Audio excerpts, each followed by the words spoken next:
nous allons voir justement quelle est la règle générale pour passer quelque chose de l'autre côté. Donc quand on analyse la chose qu'on veut passer de l'autre côté, en fait, on va plutôt voir quelle est l'opération que je suis en train de faire et cette opération-là que je vais passer de l'autre côté. Donc, je m'explique. Donc, si je prends un petit brouillon, si j'ai 3x plus 2 égale à 8, donc vous vous souvenez, vous allez d'abord passer le plus 2 de l'autre côté. Et au lieu de considérer que le plus 2 il est positif, je considère que ça c'est une opération qui est l'addition. Et donc, quand une addition passe de l'autre côté, ça devient une soustraction, moins 2. Je préfère parler comme ça au niveau de la règle que de parler de changement de signe, parce que je pense qu'avec l'habitude, donc ici ça nous fait 6, et que maintenant je vais passer le 3 de l'autre côté, vous voyez bien que vous n'allez pas faire moins 3, mais en fait c'est parce que ici j'ai un multiplié, et un multiplié qui passe de l'autre côté, tout simplement vous faites un divisé par 3. Et vous remarquerez que ce nombre-là n'a pas changé de signe. C'est l'opération multipliée qui est devenue un divisé. Et donc vous allez voir qu'en fait, si on a cette règle-là en tête, ça va permettre de nous faire toutes les équations. Même des choses qui vont vous paraître très compliquées. Donc vous allez voir, donc, par exemple, si je vous donne cosinus de 2x moins 2 divisé par 4, le tout à la racine qui est égal à 1, allez, un truc comme ça, et bien nous allons voir à la fin de ce cours comment je fais pour trouver x égale. Donc vous allez voir que c'est au final très très simple puisqu'il n'y a qu'une seule règle à retenir. Donc voici la règle qu'il faut savoir, c'est-à-dire que pour passer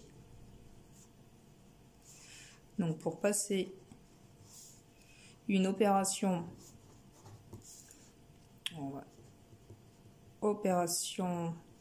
de l'autre côté,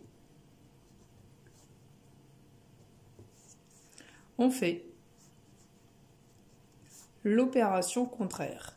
Alors, qu'est-ce que c'est que l'opération contraire? C'est-à-dire que si j'ai une addition, quel est le contraire d'une addition? Ça va être une soustraction. Si j'ai une multiplication, ça va être une division. Jusqu'à là, ça ne pose pas de problème. Si maintenant j'ai un carré, quel est le contraire d'un carré? Une racine carrée.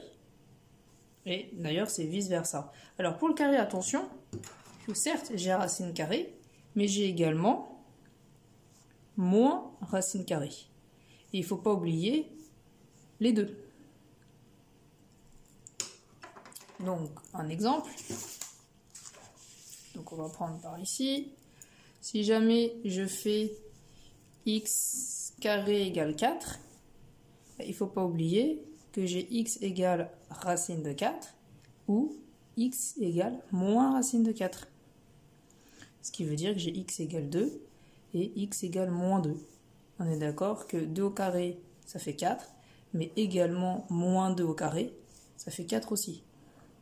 Donc quand un carré passe de l'autre côté, j'ai bien racine ou moins racine. En revanche, quand j'ai une racine que je passe de l'autre côté, ça ne me fait que le carré. Donc c'est celui-là qu'il faut faire un petit peu attention. Alors, c'est vrai qu'on le voit moins couramment, mais c'est quand même censé être su en terminale. C'est si j'ai un x au cube, il y a là le contraire qui est la racine cubique, et vice-versa. Si en fait j'ai x exposant n, j'ai la racine énième, ou moins la racine énième si n est pair.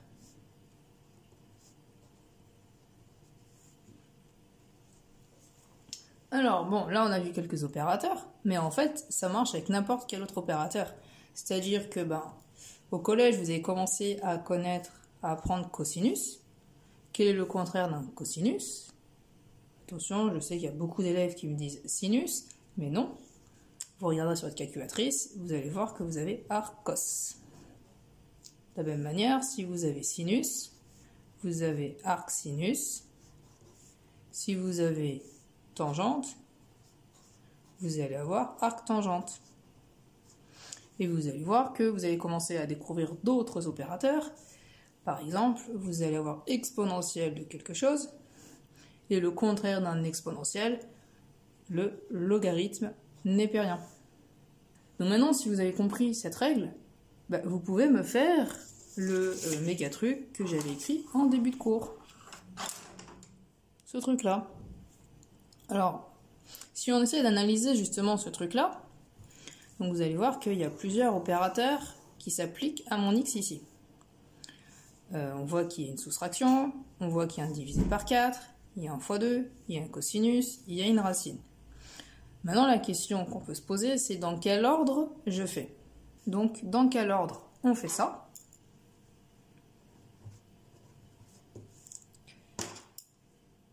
Donc, on commence toujours par l'opération la plus extérieure. Donc, on commence toujours par l'opération la plus extérieure. Alors, qu'est-ce qu'on appelle... Oula, je vois qu'on ne peut plus lire. La plus extérieure. Alors, on va prendre un exemple. L'exemple qu'on a ici. Si on a du mal à le voir, il suffit de mettre une valeur à x. Donc, si je mets 1, quelle est l'opération que je fais en premier? Je pense que si vous connaissez vos règles des opérations qu'on apprend au collège, vous savez qu'on fait d'abord le multiplier par 2. Avant le diviser par 4, bien évidemment. Une fois que j'ai ce résultat, je fais le cosinus. Une fois que j'ai le résultat, je vais devoir faire ma soustraction. Seulement une fois que j'ai tout le résultat de ça, je vais diviser par 4. Et le résultat de tout ça, je fais la racine. Donc ici, ma plus extérieure, c'est ma racine. C'est elle qui va partir en premier de l'autre côté. Ça veut dire que je vais avoir cosinus de 2x moins 2 divisé par 4, qui va me donner donc la racine qui va de l'autre côté. En changeant de côté, ça devient un carré. 1 au carré. Donc là, je fais mon calcul, ce qui me donne 1. Et maintenant, quelle est la plus extérieure? Donc si vous voyez, c'est le divisé par 4. Divisé par 4 qui va de l'autre côté. Donc je vais réécrire ce que j'ai. Cos de 2x moins 2 qui va me faire multiplier par 4. Divisé qui vient multiplier. Maintenant, la plus extérieure, ça va être le moins 2. Donc je refais donc 1 fois 4, 4. Le moins 2 qui va de l'autre côté, ça me fait le plus 2. Il va me rester cos de 2x. Maintenant, c'est le cos qui va de l'autre côté. Donc 2x qui va être égal à, donc là on va vers 6. Cos qui va de l'autre côté qui devient arcos. Et maintenant, je vais devoir passer le x2 ici, qui va me faire un arcos. Alors là, j'ai pas mal calculé mon espace, divisé par 2. Et il n'y a plus qu'à taper ça sur la calculatrice. Maintenant, nous allons voir comment on fait pour résoudre des inéquations. Pour commencer, il faut savoir que les règles des inéquations, il va déjà falloir connaître toutes les règles des équations. Les inéquations, c'est lorsque j'ai deux membres, quelque chose où je vais avoir plus petit que, plus grand que, plus petit ou égal et plus grand ou égal à la place de juste un égal. Donc on va voir qu'il y a des petites règles en plus, c'est-à-dire que parfois, lorsque je passe un élément de l'autre côté, il va falloir changer l'inégalité, changer de sens. 2x plus 3 plus petit que 7. Donc je vais commencer à passer d'abord le plus 3 de l'autre côté. Donc ça, c'est les mêmes règles qu'avec les équations. C'est-à-dire que je vais faire 2x, le plus 3 qui va de l'autre côté va devenir moins 3. Donc mon addition devient une soustraction. Donc ça, quand je fais passer des termes de l'autre côté, je ne change jamais mon inéquation. Maintenant, ici j'ai un multiplié qui passe de l'autre côté. Alors là, on va peut-être faire le calcul, ça fait 4. Donc le multiplié qui va passer va devenir un divisé par 2. Là, on ne change pas. Si je fais moins 3x plus 9 plus petit que 15, donc j'ai un moins 3x plus petit que 15 moins 9. Donc ça va me faire 6. Donc moins 3x. Et maintenant, là j'ai bien multiplié. Quand il va passer en divisé, parce que comme c'est négatif, je vais changer le sens. Je vais avoir 6 divisé par moins 3 et mon x. Et dans ce cas de figure, ici, je vais avoir mon changement. Le premier changement à laquelle il faut penser, c'est quand on multiplie ou divise par un nombre négatif. Alors, par un nombre négatif. Alors, je parle quand on le passe de l'autre côté, bien entendu. Donc ça, c'est la première chose à faire attention. On va aussi changer l'inégalité lorsqu'on fait une inversion. Alors, qu'est-ce que c'est que l'inversion? Par exemple, si je prends le chiffre 3, quel est son inverse? Si jamais on me donne moins 3, ça c'est l'opposé. Et ce n'est pas l'inverse. L'inverse, ça va être 1 sur 3. Donc en fait, dans une équation, c'est vrai que je ne l'ai pas dit sur le cours des équations. Par exemple, si j'ai 1 sur x est égal à 4, j'ai le droit de dire j'inverse à gauche et j'inverse à droite. Donc inverser à gauche, ça veut dire que ça fait x divisé par 1, que on n'écrit pas le divisé par 1, est égal, donc pareil, j'inverse ici, 1 sur 4. Et donc, ça garde l'égalité. Et bien on va voir que pour les inéquations, on peut aussi inverser à gauche et inverser à droite. Mais quand on fait ça, de manière générale, ça va changer le symbole. Alors pas toujours, il y a aussi une petite exception. Si j'ai 2 qui est plus petit que 3, je vais faire l'inverse. L'inverse de 2, c'est un demi. Et l'inverse de 3, c'est un tiers. À votre avis, est-ce qu'il est mieux d'avoir la moitié d'une pizza ou d'avoir un tiers? Moi, je trouve que la moitié, c'est plus grand. Et donc, ça m'a fait changer le sens de l'inégalité. Si je prends moins 1 et moins 10, à votre avis, lequel est plus petit? Bon, en tout cas, si on parle en degrés, moins 10 degrés, c'est quand même beaucoup plus froid que moins 1. Donc, moins 10, plus petit. Quand je fais l'inverse, alors l'inverse de 1, quand je fais 1, l'inverse, ça va faire, en fait, c'est 1 sur 1, et donc quand j'inverse, ça me refait 1 sur 1. Donc en gros, ça fait encore 1. Et 10, ça me fait moins 1 sur 10. Donc moins 1 sur 10, c'est comme moins 0,1. Alors là, maintenant, quel est le plus froid? Enfin, le plus petit.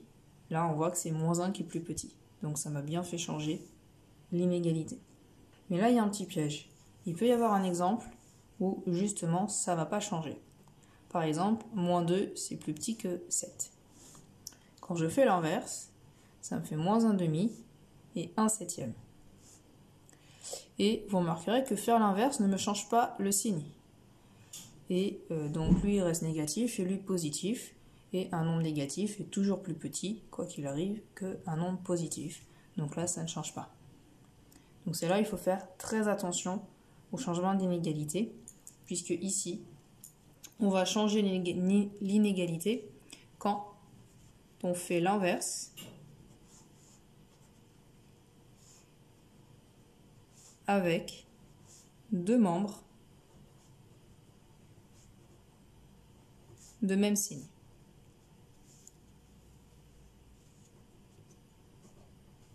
Troisième petit endroit où on peut aussi changer l'inégalité, ça va être quand on met au carré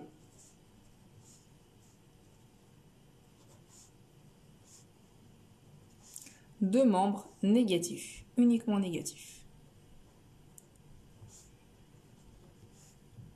Et oui, parce que si j'ai 2 plus petit que 7, quand je mets ça au carré, 2 au carré, ça me fait 4, 7 au carré, ça me fait 49.